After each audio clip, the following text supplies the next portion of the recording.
Hello students, welcome back in our physics class. हम study कर रहे हैं फिजिक्स क्लास 11 सेकंड पार्ट और चैप्टर नंबर 9। चैप्टर का नाम है मैकेनिकल प्रॉपर्टीज ऑफ सॉलिड्स। हम इससे पहले जो स्टडी कर चुके हैं वो प्रत्यास्थता के बारे में कुछ डेफिनेशंस, उसके बाद प्रतिबल के प्रकार, विकृति के प्रकार। ठीक है, आज हमारा टॉपिक है हुक का नियम। क्योंकि इससे पहले हम ये सीखे हैं कि यदि आप किसी तार पर बाह्य बल लगाते हैं तो तार में प्रत्यास्थता उत्पन्न हो जाती है। प्रत्यास्थता क्या है? किसी तार का वो गुण जिसमें बाह्य बल हटा देने पर तार अपनी प्रारंभिक स्थिति को पुनः प्राप्त कर ले, इस गुण को प्रत्यास्थता कहते हैं। ओके, अब हुक का नियम हमसे ये कहता है, इसे सिंपल भाषा में समझ लेते हैं कि प्रत्यास्थता की सीमा के अंतर्गत क्या है कि वो अधिकतम बल, इस पर लगने वाला बाह्य वो अधिकतम बल जिसको लगाने पर तार अपनी प्रारंभिक स्थिति को पुनः प्राप्त कर ले, वो अधिकतम बल कहलाता है प्रत्यास्थता की सीमा। ओके, तो प्रत्यास्थता की सीमा में किसी तार पर लगने वाला जो प्रतिबल है, प्रत्यास्थता की सीमा में किसी तार पर लगने वाला अधिकतम बल जो प्रतिबल है वो इसमें उत्पन्न होने वाली विकृति उस प्रतिबल के समानुपाती होती है। अर्थात जितना ज्यादा प्रतिबल आप लगाएंगे उतनी ही ज्यादा विकृति उत्पन्न होगी।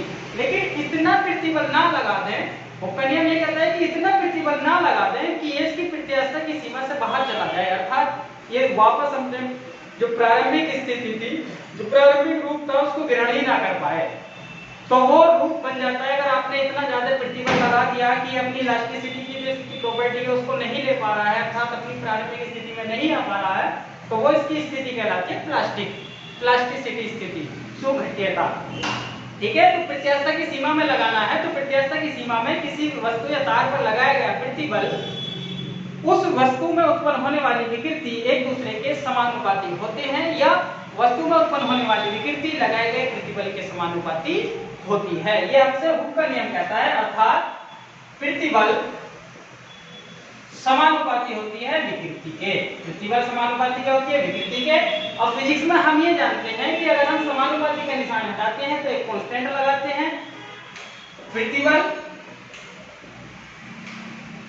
और बराबर का निशान लगाया, एक कांस्टेंट लगा दिया E इंटू विकृति, जहां पे E एक नियतांक है, विकृति को इसके नीचे लिख सकता हूं मैं, प्रतिबल बटे विकृति गणित के नियम से बराबर हो जाएगा E, जहां E एक नियतांक है जिसे पदार्थ का प्रत्यास्थता गुणांक कहते हैं। जहां E क्या है? हुक के नियम से एक नई चीज आई निकल के, जहां एक नियतांक है जिसे क्या कहते हैं? पदार्थ का प्रत्यास्थता गुणांक। E एक नियतांक है जिसे पदार्थ का प्रत्यास्थता गुणांक कहते हैं। क्या कहते हैं? पदार्थ का प्रत्यास्थता गुणांक कहते हैं। अब ये प्रत्यास्थता गुणांक अलग अलग पदार्थों के लिए अलग अलग होता है, और अलग अलग टाइप की जो विकृति होती है उसमें भी अलग अलग होता है। जैसे कहीं पर अनुदैर्घ्य विकृति जनरेट होगी तो वहां का जो पदार्थ का प्रत्यास्थता गुणांक है वो यंग का प्रत्यास्थता गुणांक कहलाएगा। अगर कहीं पर आयतनात्मक विकृति उत्पन्न होगी तो वहां पे जो पदार्थ का ये प्रत्यास्थता गुणांक है वो आयतनात्मक प्रत्यास्थता गुणांक कहलाएगा। और यदि कहीं पर हमारी स्पर्शी विकृति जनरेट होती है तो वहां पर दृढ़ता गुणांक कहलाता है। तो सब तीन प्रकार का होता है, क्योंकि तीन ही प्रकार की विकृति जनरेट होगी तो प्रत्यास्थता गुणांक भी तीन ही प्रकार का होगा, वो हम आगे पढ़ेंगे। तो फिलहाल हुक के नियम से हमें क्या पता चल गया कि किसी वस्तु पर यदि हम प्रतिबल लगाते हैं तो उसमें उत्पन्न होने वाली विकृति लगाए गए प्रतिबल के समानुपाती होती है। डेरिवेट किया तो वहां से एक नियतांक निकल कर आया जिसे पदार्थ का प्रत्यास्थता गुणांक कहते हैं। ओके, ये हो गया हुक का नियम। अब अगला टॉपिक हमारा है बढ़ते भार के अंतर्गत खींचे तार का व्यवहार। ये बेसिकली क्या है, इसमें एक प्रैक्टिकल दिखाया गया है कि यदि आपने कोई स्टील का तार लिया, ये स्टील का तार है, ये स्टील का तार हमने यहाँ पे बनाया है, स्टील का तार, ठीक है। और यहाँ पर आपने ये कहता है हमसे कि आपने स्टील का तार लिया, इस पर पहले यहाँ पर कुछ वजन रखा, भार रखा, सपोज करें आपने 1 किलो का वेट रखा, जिसको हटा दूं मैं, पहले 1 किलो का वेट रखा तो इसमें विकृति जनरेट होगी, नीचे को प्रतिबल लगेगा तो इसमें विकृति जनरेट होगी। आपने फिर 1 किलो का वाट और बढ़ा दिया इस पे, फिर 1 केजी बढ़ा दिया, अब 2 किलो हो गया। अब विकृति जनरेट होने वाली ज्यादा हो जाएगी, इसकी लंबाई और ज्यादा बढ़ेगी। आपने क्या किया, और वेट बढ़ा दिया, 1 वाट 1 किलो का और रख दिया तो विकृति और ज्यादा जनरेट होगी। अब कंडीशन ये है कि ऐसा नहीं है कि आप जो है इसको वजन बढ़ाते जाएंगे इसमें विकृति जनरेट होती जाएगी।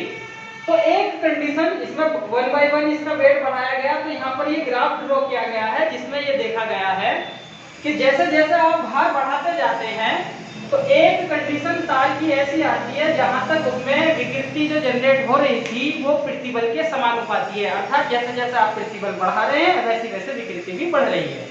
तो जैसे आपने उसका यहाँ से ये वेट को हटाया तो उसमें प्रत्यास्थता के गुण के कारण वो बढ़ी हुई लंबाई वापस अपनी पोजीशन पर आ गई, तार अपनी प्रारंभिक स्थिति में आ गया। तो वो कंडीशन हमारी O से A तक की जो है वो ये बताती है। लेकिन जैसे ही आपने और ज्यादा यहाँ से इस कंडीशन में जहां पर ये कंडीशन बन रही है समानुपाती वाली जो स्ट्रेट लाइन ग्राफ दिख रहा है, तो इसका मतलब क्या है कि प्रतिबल और विकृति एक दूसरे के समानुपाती हैं।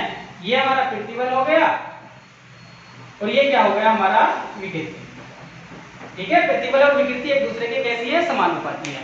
अब यदि आपने यहां से ज्यादा जितना वेट यहाँ पर था उससे ज्यादा और वेट इसके नीचे लटका दिया तो तार के अंदर जो विकृति जनरेट होगी वो यहाँ से ये ग्राफ दिखा रहा है एकदम कर्व बन गया। तो कर्व बनने का मतलब ये है कि अब समानुपाती विकृति जनरेट नहीं हो रही, जितनी पहले बढ़ाने पर बढ़ रही थी अब इतनी नहीं, अब उससे ज्यादा बढ़ रही है, एकदम से ज्यादा विकृति जनरेट होगी। तो बी पॉइंट और ए पॉइंट हमें ये बता रहा है कि ए बी के अंतर्गत जैसे ही आप भार बढ़ाएंगे प्रतिबल बढ़ाएंगे तार में जनरेट होने वाली विकृति समानुपाती नहीं होती है लेकिन बहुत तेजी के साथ बढ़ जाती है। लेकिन ए से जो बी तक का एरिया है, अगर आपने यहाँ से बी तक पहुंच गए आप और आपने फिर उस जितना भार बढ़ाया था उस सबको हटा करके देखा तो तार अपनी प्रारंभिक अवस्था में आ गया था। ए बी तक जो है वो प्रत्यास्थता बनी हुई है। ए बी तक क्या है, प्रत्यास्थता की सीमा आ जाती है, हमारी प्रत्यास्थता की सीमा आ जाती है ए बी तक। मतलब ए बी तक जो हम भार बढ़ा रहे थे तो यहाँ तक तार के अंदर प्रत्यास्थता बनी हुई है। और ये बी पर जितना हमारा यहाँ पे ये जो बी पॉइंट है ये कहलाता है हमारा प्रभाव बिंदु। कौन सा बिंदु कहलाता है, प्रभाव बिंदु, मतलब यहाँ तक प्रत्यास्थता है। अब क्या देखा गया एक्सपेरिमेंट में कि जितना वेट यहाँ पर बढ़ा चुके थे हम, अब उससे ज्यादा और बढ़ाएं, तो उससे ज्यादा और बढ़ाने पर जैसे ही हम सी तक जाते हैं तो ये और ज्यादा जो है हमारी जो विकृति थी वो बहुत तेजी के साथ में फैलती है। और जैसे हमने ज्यादा इसका भार बढ़ाया तो विकृति तेजी के साथ में यहाँ पे फैल रही थी, लेकिन फिर वेट को हटाया उस सारे को हटा करके देखा तो तार अपनी प्रारंभिक अवस्था में नहीं आ पाता, तार अपनी प्रारंभिक अवस्था में नहीं आ पाता है। अर्थात बी पॉइंट के बाद बी और सी में अगर आपने वेट इतना बढ़ा दिया है, प्रतिबल को बढ़ाया है, तो इस तार के अंदर प्लास्टिसिटी का गुण उत्पन्न हो जाता है। अर्थात इलास्टिसिटी जो इलास्टिसिटी थी वो केवल बी तक रहती है, बी से सी के बीच में जो वस्तु है वो प्लास्टिसिटी का गुण दिखाती है। कहाँ का गुण दिखाती है, प्लास्टिसिटी, सुघट्यता। अर्थात अगर आप जितना बल लगा करके इस कंडीशन पर लेकर आ रहे हैं उस वेट को हटा दें तो तार अपनी प्रारंभिक अवस्था में नहीं आ पाता। उसके बाद हमने देखा चलो नहीं आता है तो नहीं आता है, अब आगे को और वेट बढ़ा करके देखें, इस तार के ऊपर बढ़ाते जा रहे हैं भैया, वजन रखते जा रहे हैं इसमें, नीचे को तार खींचता जा रहा है। तो जैसे ही यहाँ पे जितना वेट था उससे ज्यादा वेट करने की कोशिश की तो हमने ये देखा कि सी से डी पॉइंट हमें ये दिखा रहा है कि तार की जो विकृति है वो तेजी के साथ बढ़ी, लेकिन अब तार जो है जितना व्यास उसका पहले था उससे पतला होता जा रहा है। तार जो है उसकी जो गोलाई थी वो कम होती जा रही है, तार जो है पतला होता जा रहा है, पिघलता हुआ एक द्रव की भांति पिघलना शुरू हो जाता है। तो ये जो सी से डी तक की जो ये रेखा है ये हमें दिखा रही है कि तार जो है एक श्यान द्रव की भांति जो है फैलना शुरू हो जाता है। विकृति जब फैलेगा तो विकृति तो बढ़ेगी बढ़ेगी, लंबाई बढ़ेगी। तो सी और डी कंडीशन हमें ये दिखा रही है, जैसे ही यहाँ से सी से ज्यादा हमने वेट बढ़ाना शुरू किया तार के ऊपर तो विकृति जो है बहुत तेजी से फैलती है, बढ़ती है और तार जो है वो पतला होना शुरू हो जाता है। और यहाँ से आगे ये डी और ई पॉइंट है, ये हमें ये बता रहा है कि जैसे ही आपने यहाँ पर वेट लिया है, सपोज फिर आप 20 किलो तक वेट ले आए हैं इस तार पर और वो जो है फैलना शुरू हो गया था, यहाँ पर उसका व्यास कम होना शुरू हो गया। जैसे ही आपने 20 से 21 किलो वेट किया या 20 किलो से फालतू 100 ग्राम भी वजन किया तो अब यहाँ पर तार में गुण आ जाता है भंगुरता का। मतलब अब तार की कंडीशन ये होगी कि वो पतला नहीं होना, अब वो टूटना शुरू हो जाएगा। अब वो क्या शुरू हो जाएगा, टूटना शुरू हो जाएगा। तो डी और ई जो है, जो ग्राफ है, हमें वो ये बता रहा है कि इस कंडीशन में तार टूट जाता है। मतलब अब उसमें सहन शक्ति रही नहीं कि आप जितना वेट बढ़ाएंगे वो उसको अपनी लंबाई को बढ़ाए। अब वो कंप्लीट हो चुका है कि भाई यहाँ से आगे नहीं बढ़ना है, अब आप वेट बढ़ाओगे तो मैं तुरंत टूट जाऊंगा। तो डी वो पॉइंट है जहाँ पर वो टूटता नहीं है। डी से ज्यादा ही जैसे आपने उसको बढ़ाया तो तार क्या हो जाता है, टूटना शुरू हो जाता है, वो टूट जाता है।